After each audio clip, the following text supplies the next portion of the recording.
জবানের হেফাজত যখন করবে ওই বান্দা কশিন কালেও মিথ্যা বলতে পারবে না, তখন তো সে সত্য কথা বলাই লাগবে, কারণ জবানের হেফাজত মানে হলোই তো সত্য কথা বলা। মদিনাওয়ালা নবী এক নম্বরে জানাইলেন উসদুকু ইযা হাদাসতুম, যখন তোমরা কথা বলো তখন তোমরা সত্য কথাগুলো বলো। এক নাম্বার চলে গেল জবানের হেফাজতের মধ্যে এই সিদ্ধান্ত 6টার থেকে একটা পড়ে গেল।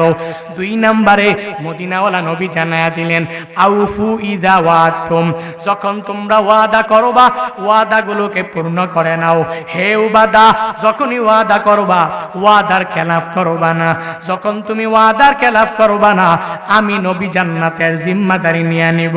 এই ওয়াদাটাও হলো আবার জবানের মধ্যে, কারণ বান্দা যখন জবানের খেলাফ করে, যখন ওয়াদার খেলাফ করে, তখন তো মুখ দিয়েই বান্দাটা ওয়াদার